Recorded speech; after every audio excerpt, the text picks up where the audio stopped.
Hi అండి, welcome all of you. మీకు ఒక మార్నింగ్ గైడెన్స్ అనేది నేను ఇప్పుడు చూస్తాను. ఓకే, సో ఫస్ట్ మీరు ఛానల్ని సబ్స్క్రైబ్ చేసుకొని ఉండాలి, లేకపోతే ఫాలో అయి ఉండాలి ఇన్స్టాగ్రామ్లో చూస్తుంటే. సో చూద్దాము, ఎవరైతే వ్యూవర్స్ ఇప్పుడు చూస్తున్నారో, ఎవరికైతే ఒక మంచి సెల్ఫ్ గైడెన్స్ కావాలనుకుంటున్నారో వాళ్ళకి మాత్రమే ఈ రీడింగ్. ఓకే, మీరు వేరే దానికి వచ్చుంటే పార్ట్నర్ ఫీలింగ్స్ కోసమో ఇంకేదేనికన్నా వచ్చుంటే ఈ రీడింగ్ మీకు కాదు. ఓకే, ఒక సెల్ఫ్ గైడెన్స్ మీరు తెలుసుకోవాలి అనుకుంటే, మీరు ఏది ఫాలో అవ్వాలి అనుకుంటే ఇది మీకు. సో చూద్దాము, మా వ్యూవర్స్ ఎవరైతే చూస్తున్నారో వాళ్ళకి సెల్ఫ్ గైడెన్స్ ఏంటి, మీరు ఇది ఖచ్చితంగా ఫాలో అవ్వాలండి.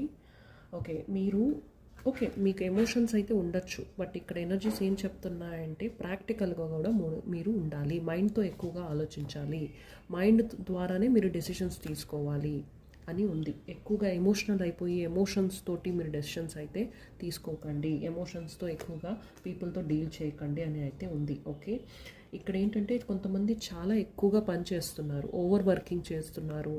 ఓకే, మీకు స్మార్ట్ వర్క్ అనేది చాలా important. Hard work okay, but smart work is important. ఎంత టైం వర్క్ చేసామనేది కాదు, ఎంత స్మార్ట్గా తొందరగా మీ వర్క్ కంప్లీట్ చేశారు అన్నది ముఖ్యం. ఓకే, ఇక్కడ మీ హెల్త్ టేక్ కేర్ చేసుకోవాల్సిన అవసరం అయితే ఉంది. స్ట్రెస్ లెవెల్స్ కనిపిస్తున్నాయి. మీ ఆఫీసు, మీ వర్క్ కంటే మీ హెల్త్ కూడా ముఖ్యం అనేది మీరు ప్రతిరోజు పొద్దున్నే మీ మైండ్లో పెట్టుకోవాలి. అది దాని ప్రకారం మీ డే అనేది ప్లాన్ చేయాలి. ఓకే, ఇంకొక మెసేజ్ అనేది చూద్దాము.